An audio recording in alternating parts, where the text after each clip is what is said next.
Olá, meus amigos, nossas saudações cordiais. Estamos muito felizes de estar aqui novamente para o canal Lições de Amor, nesse quadro que visa estudar as obras pelo Espírito Amélia Rodrigues. Em especial, nós estamos estudando a obra Quando Voltar a Primavera e hoje nos dedicamos a fazer as reflexões do capítulo 3, Brandos e Pacíficos. Amélia Rodrigues nos retrata nesse capítulo sobre como Jesus, à época que viveu conosco, esteve em contato direto com a dor humana, com as aflições, com o desânimo, com o desespero, com os desagrados. E qual consolador, ele oferecia o seu amparo, o seu ombro amigo, para o entendimento necessário das dores humanas, mesmo na sua posição de orientador, de pastor divino, de Messias, mas ele se colocava no mesmo patamar, se rebaixava ao patamar do lodaçal das nossas paixões, a fim de que ele conseguisse atingir o âmago dos nossos sentimentos e nos sentíssemos assim acolhidos e entendidos nas nossas aflições. E Jesus tem essa característica incomparável de tornar-se próximo sem fazer-se absolutamente igual, devido à sua superioridade moral absoluta, devido a essa tônica da sua mensagem sempre em torno do amor sublime, sempre em torno da compaixão e da misericórdia. Era capaz de compreender sem jamais conivir com o erro, mas de acreditar no poder regenerador, no poder redentor do Evangelho para todas as criaturas humanas. E então Amélia Rodrigues vai dizer que a situação era uma situação que envolvia Simão Pedro, que mais tarde nós sabemos acabou se tornando a pedra angular da igreja cristã primitiva e foi responsável por equacionar conflitos que poderiam derruir a instituição, justamente por conta da humildade que ele aprendeu a desenvolver ao longo do tempo, que foi conquista, portanto, sua, e pela capacidade de entender as oscilações emocionais, os conflitos existenciais de cada um e de todos os apóstolos, que faziam, portanto, parte daquele colégio apostólico. Então, Amélia começa o capítulo falando justamente disso, que as atividades fatigantes iam até as horas mais ampliadas do dia. Era muito serviço, era muito sofrimento, era muita assistência. E que depois de atender os necessitados, Jesus e acompanhado por Simão Pedro iam buscar o repouso até a casa do próprio Simão. E enquanto eles se afastavam das multidões, Jesus, com seu coração sensível à dor humana, observava que no fundo daquele olhar cansado de Simão Pedro havia um laivo de tristeza, haviam traços de desânimo. Então Amélia vai dizer que muito amorosamente ele diz: que aflição tisna a serenidade da tua face, Simão, encobrindo-a com um véu de singular tristeza. E eu acho particularmente fascinante a gente avaliar este capítulo nos tempos atuais, porque nós aqui hoje, 23 de março de 2020, estamos ainda no início, nos primeiros dias dessa pandemia que se abateu sobre o globo, e o medo é uma emoção natural humana, e lógico que todos nós sofremos de algum modo com isso, nós reagimos perante a experiência da solidão, por exemplo, de um modo muito subjetivo, muito particular.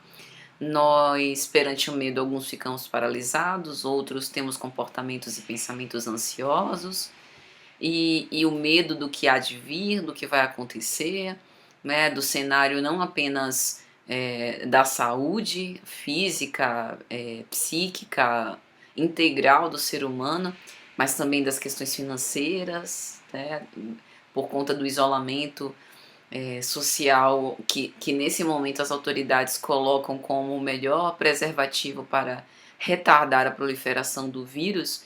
tem muito a questão do desemprego, né, de perder a renda para aqueles que não são funcionários assalariados. Então são muitas questões, são muitas indecisões, são muitas dúvidas mesmo que pairam no ar. E nesse momento a gente vê o quanto que a confiança no alto, o quanto que essas reflexões sobre a mensagem de Jesus visam dar o alento, que não é um alento e um consolo para nos deixar imunes, né, à pandemia. Não é exatamente uma vacina contra o vírus, mas é um fortalecimento moral para que a gente possa reagir, né, perante essas circunstâncias de uma forma melhor, mais madura psicologicamente, né? E mais atinente, mais sintonizada com aquilo que a gente estuda do Evangelho, né? Então, o medo e a tristeza, no caso de Simão Pedro, uma tristeza que também se abate sobre nós, porque seria patológico que a gente ficasse feliz, rindo, completamente satisfeito, né? Durante todo o tempo, perante uma situação calamitosa quanto essa, né? De um lado a gente vê o esforço, né, das equipes médicas, dos enfermeiros, dos sanitaristas e dos governos também, para tentar fazer o que for possível para debelar isso. E do outro lado, a gente se depara com o adoecimento das pessoas, com a quantidade de mortes. Então a gente fica de fato entristecido, né? Tocado, sensibilizado com essa situação.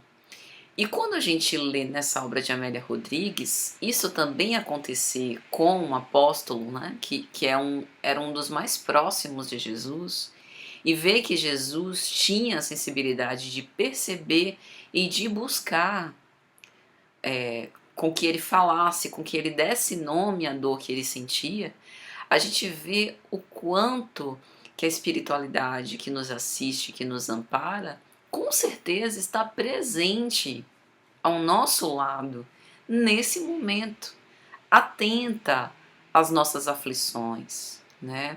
Prevenida e prevenindo-nos contra ações que poderiam fazer com que a gente perdesse a oportunidade de extrair dessa prova uma lição. E talvez seja esse o principal ponto, né? Essa pandemia, ela nos oferece muitas lições e a gente precisa estar atento a isso. Então, mediante aquela interrogação de Jesus, Simão Pedro sente-se acolhido e começa a falar. E isso é interessante, porque a gente, por conta do isolamento social que está em casa, a gente também pode estreitar os laços de afeto com a nossa família e falar sobre o que está acontecendo. Não precisa fingir que nada está acontecendo, porque é só ligar a TV que a gente tem esse choque com a realidade. A gente pode falar das nossas aflições e deve dar nome à nossa dor. E juntos, como todos nós estamos passando pelo mesmo problema, né, pela mesma questão, juntos a gente vai buscar fazer a nossa parte, fazer o nosso melhor. Então, Simão Pedro começa a falar, né? E aí Amélia anota e diz, né? Transcreve o relato dele. Cansaço, Senhor. Sinto-me muitas vezes descoroçoado no ministério abraçado. Não fosse por ti? E será que a gente também não se coloca um pouco no lugar de Simão Pedro? Eu tô cansada, Senhor. Eu tô cansada dessa enxurrada de notícias na TV. Tô cansada dos reflexos tormentosos dessa pandemia. Se não fosse pela sua mensagem, e aí a gente poderia até completar a fala de Pedro, né? Eu desistiria. Então, a mensagem redentora do Evangelho é para os dias difíceis. É quando falta a nossa força. Para a gente lembrar que a nossa fortaleza não vem do que a gente amontoa. A nossa fortaleza não vem da nossa beleza, né? Da nossa imagem perante a sociedade, não vem do nosso trabalho. Não obstante, tudo isso tem o seu lugar, tenha o seu valor, tem a sua importância. A nossa fortaleza promana do Pai. A nossa fortaleza vem do doador da vida, que habita em tudo, inclusive dentro de nós, que não oferece distinção nem predileção, que nos une, mas que muitas vezes a gente prefere partir para esse isolamento egoísta, sem perceber a oportunidade que nós temos de, estando todos juntos, cada um fazer a sua parte para o melhor de todos. E se o outro ainda não percebe isso, o Evangelho nos recomenda indulgência. Sede, pois, severos para convosco, diz o Evangelho, e indulgentes para com o próximo. Fazer a nossa parte de forma incansável e, quando não tiver mais forças, aurir essa força do Pai. E aí no diálogo, né, nesse diálogo comovedor de Jesus com Simão Pedro, Simão, sentindo a abertura por conta do silêncio que se fez, e é interessante porque esse silêncio não é ignorar a dor, pelo contrário, é aquele silêncio do espaço, né? É como se fosse o silêncio da folha em branco que permite que você escreva. É um silêncio acolhedor. Então, perante aquele silêncio, Simão continua: não ignoro a própria inferioridade, e sei que o teu amor me convocou à boa nova, a fim de que me renovasse para a luz e pudesse crescer na direção do amor do nosso Pai. As palavras de Pedro, podemos fazer delas as nossas palavras. Sabemos das nossas fragilidades e por vezes a gente subestima a nossa força, achando que não vamos suportar, que a situação ficará muito insustentável, que talvez fosse melhor desistir. Mas o amor de Deus nos convocou a essa prova, nos convocou à boa nova. E nós precisamos estar aqui lutando esse bom combate, permanecendo com confiança. Não é negar que as coisas estão acontecendo, é assumir, admitir que as coisas estão acontecendo. E mesmo assim, preferir se manter fiel. É fácil? Não é. E cada um é que sabe como lida com a sua própria angústia. Mas a gente tem recursos para isso. E aí Pedro continua: todavia deparo-me a cada instante com dificuldades que me dilaceram os sentimentos, inquietando minha alma. É lógico, todos nós. A gente tem um fator ambiental, um fator externo, que paralisou temporariamente as ações do mundo inteiro. Aquilo que a gente achava que era prioridade, que era absolutamente urgente, perdeu a urgência. A urgência agora fica sendo a conservação da vida, nossa e dos outros. Sempre vai ser assim. A gente sempre vai ter algum estímulo externo ou interno para nos mover, porque é assim que a gente evolui, é assim que a gente progride moralmente. Então, talvez a missão da vida esteja justamente da gente desenvolver essa capacidade a reagir aos estímulos, né? Transformando o estímulo como uma oportunidade imperdível de crescer. Mas é lógico que a gente vai ter a nossa dose de sofrimento. E a gente vai precisar enfrentar isso, suportar isso, né? Mas não é suportar por sua conta e risco, é suportar sob um amparo de um Pai que nos ama, de um Senhor que chamou-nos: vinde a mim, vós que estáis cansados e sobrecarregados, né? Porque o meu jugo é suave, o meu fardo é leve. Me dá suas preocupações e toma aqui o jugo de fazer o bem. todo o bem que a gente puder. Então Jesus, ouvindo tudo aquilo, exorta a Simão que, não obstante todas as incompreensões, ele busque guardar a paz no coração. Que, não obstante a hipocrisia, ele preserve a brandura no julgamento. Só que a gente sabe o quanto é difícil, né? Às vezes, perante alguém ignorante, perante alguém desconhecedor das leis divinas, é até mais fácil, né, da gente, não, realmente aquela pessoa é completamente desnorteada, insensata, ela não sabe mesmo do que está falando. Mas quando isso parte dentro do nosso seio familiar, quando isso parte de alguém próximo de nós, é mais difícil. Mas lembremos a fala de Jesus: aquele que mete a mão no prato comigo, esse há de me trair. Jesus já tinha advertido que os desafios mais contundentes serão daqueles que convivem diretamente conosco, ou, quando nada, daqueles com os quais nós temos laços de afeto muito profundos. Essa é a prova.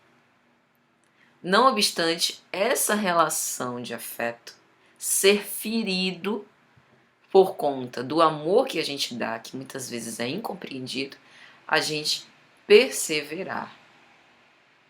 Se amardes apenas aqueles que vos amam, que recompensa com isso tereis? Fazem mais. Os publicanos também não fazem o mesmo, fazem mais. Então, é uma tarefa de fato desafiadora. Então, Jesus começa a explicar a Simão: antes de aspirarmos atitudes salutares do próximo, cabe a nós o dever de oferecê-las. Por isso, sede severos para convosco. Não é autoflagício, não é autopunição, né? Não é, se atormentar com a culpa, com remorso, como eu ainda estou aquém do processo evolutivo. Segue-me tu. Que te importa os outros? Segue-me tu, ele disse mais tarde a Pedro, né?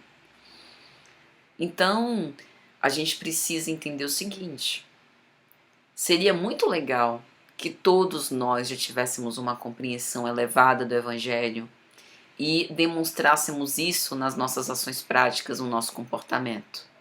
Esse é o mundo de regeneração. A gente chegará lá, mas a gente está passando pela transição. E a transição é mistura. A transição é acomodação.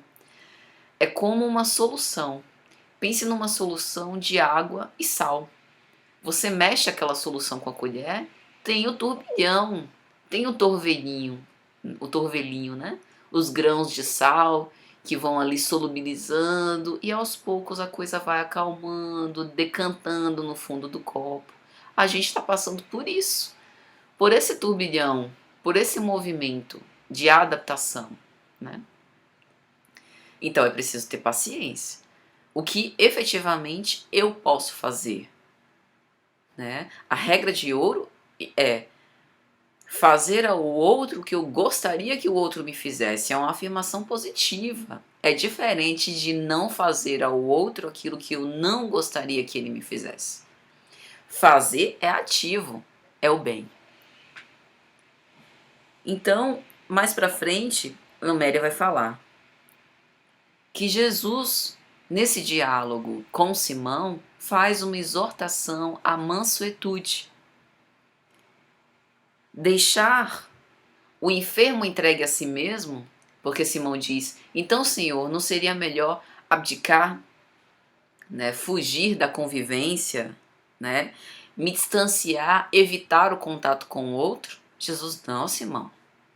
Deixar o enfermo entregue a si mesmo será condená-lo à morte. Abandonar o revel significa torná-lo pior. Antes, é necessário que pacifiquemo-nos intimamente, a fim de que a brandura se exteriorize do nosso coração na forma de bênção. Só que para isso, Jesus continua, é necessário o sacrifício, a renúncia, a vitória sobre o amor próprio, o triunfo sobre as paixões. Amar ao próximo como a si mesmo. Se eu quero ser branda e mansa, pacífica, antes eu preciso me abrandar, me pacificar. Essa mansidão tem que ser uma realidade interior. E é a custo do sacrifício das nossas paixões. E então, ele diz: amar os bons é dever de retribuição, mas servir e amar os que nos menosprezam e de nós duvidam é caridade para eles e felicidade para nós. A regra de ouro de fazer ao outro o que eu gostaria que o outro me fizesse é caridade para conosco. É resolução íntima com a certeza de felicidade. E aí Amélia belamente vai concluir esse capítulo dizendo: Sermão da Montanha, bem-aventuranças.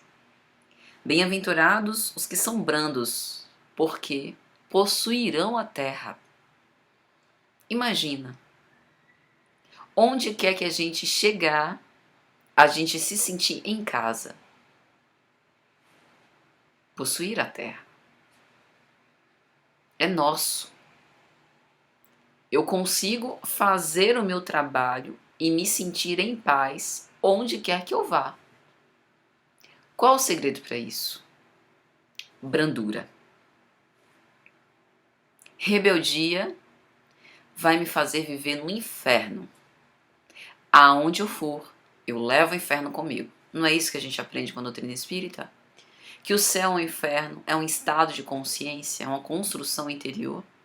O mesmo se dá com o reino dos céus. E a segunda bem-aventurança. Bem-aventurados os pacíficos, porque serão chamados filhos de Deus. Como é que um incendiário pode ser chamado filho de Deus? Se ele não consegue pacificar nem a si mesmo. Lembremos da obra Pensamento e Vida pelo Espírito Emmanuel, né? Que a mente se assemelha como um espelho. E aos poucos, a gente nos nossos convívios vai refletindo a sintonia mental que a gente promove. Por isso Jesus era o espelho de Deus. Refletia a lei divina com uma fidelidade incomum, límpida, cristalina. Ele era pacificado. Porque senão, pense num lago.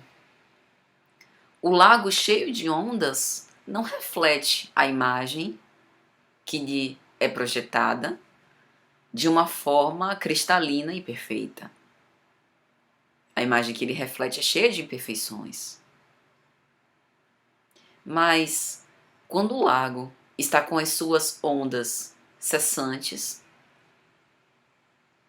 e atinge esse grau de completa pausa, tranquilidade, fica sem ondas, sem nenhum movimento. Ao nos aproximarmos, vemos ali refletida a imagem perfeita. Para refletir os ensinamentos de Jesus, para refletir a lei de Deus e para se tornar autêntico filho do Pai, nós precisamos nos pacificar primeiro. E é muito fácil a gente se pacificar quando não tem nada que nos tire da nossa zona de conforto. O negócio é se pacificar perante a pandemia, perante esses desafios que sempre chegarão. Então, meus amigos, brandos e pacíficos. É o nosso desafio para hoje. Nós já temos o conhecimento, basta agora colocar em prática. Mas Jesus está conosco, não estamos desamparados. Que Ele então nos sustente, nos ampare e até a próxima, se Ele permitir.